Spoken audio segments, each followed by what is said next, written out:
Welcome to Coaches Weekly. I'm CJ Sutler here with head track coach, the mad scientist, Phil Kopinski. Coach, you guys got some good weather finally.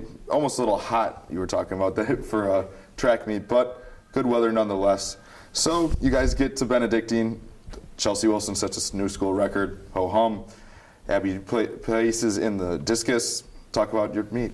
First, I want to say it's nice to see you. I haven't seen you in about a month. How you been? Great. Yeah, we finally got some good weather. First meet of the year was canceled because of bad weather. Second meet of the year was cold. I mean, we had snow on our track, and we went 15 miles west of here and thankfully got it in. Their track was clear. So we finally had conducive weather for our athletes. And it turned out much better than I'd hoped. You know me, I'm a little bit nuts. I like to look at my data points, and they've been skewed because you can't factor in weather or cold training or wet training. It kind of skews everything. So going in these last couple of weeks is kind of throwing darts at a dartboard with a blindfold on in a dark room after being spun around. And thankfully, probably better than half our athletes hit the mark with either lifetime bests or a school record or placed really high. As you mentioned, it was probably highlighted by Abby Pierce and Chelsea Wilson. Abby won the discus, which I can't remember the last time in the last few years that one of our throwers have actually won a competition at a major invitational. And then she performed well. Abby was fifth in the hammer. So it was a good weekend for her. And then Chelsea Wilson does what, everything we ask of her. And I'm just glad that when she works that hard, she benefited by taking another .06 off the school 100-meter record, finished second in the 1 and the 2, and led really just an overall good performance for our women's team. A lot of individual growth. Off air, I was mentioned to you, Alicia Johnson has picked up the javelin this year, first time ever as a junior, and she's sitting fourth in conference right now. We'll probably break our school record here in the next month. So everything's coming along real good. The younger athletes are throwing well and developing well. We'll have our first female heptathlete in Michelle Hennig participate in conference. She should finish third or fourth in her first one. It'll be her first one at conference, so good luck. It's a lot of stress to take those 7 events on over 2 days. So Michelle is she's attacking it. She's aggressive. She's picking up some of the events really well, and others she's willing to work through. So on the women's side, it's going pretty well. Now we move over to the men's side. Josh Warren sets a personal best, and the 4x1 and 4x4 we were talking about are starting to really come along for you guys. Yeah, I think if I were to highlight something on the weekend, it'd be those 2 relays, the 4x1 and the 4x4. The 4x1 with a little bit of work and continued good weather, because for something that fragile, if the winds pick up and you got an anchor running into a 2.6 mile headwind on it's going to be a challenge. But if everything goes well, there's a chance that they have a shot at breaking a long school record. And I think the 4x4 might go all the way back and break the school record from 1993. So I think the time they ran this weekend kind of just threw it together. We didn't have any expectations. A couple guys that have joined us from the football program have made a pretty good impact. And with a little bit of training, we think they can probably get under that school record that's been around a long time.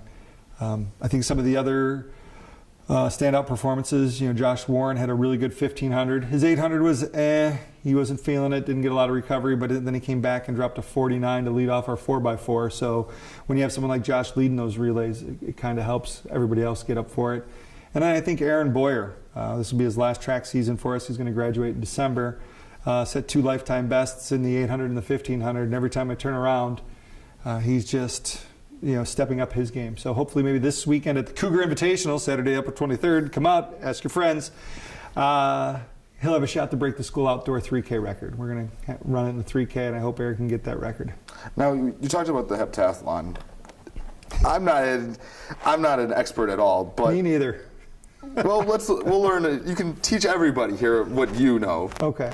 What is it like to train an athlete for something like that, for such a grueling event where you're just doing things event after an event for 2 days with not really a lot of rest, but you still have to be able to perform? Yeah, 7 events for the women over 2 days. The decathlon is 10 for the men. And training is, like you say, grueling. Michelle was out there this morning. She did her running workout, and then we blocked it together with some javelin throw. Later today she'll lift, and then she'll go out and she'll do some technique stuff in the throwing circle.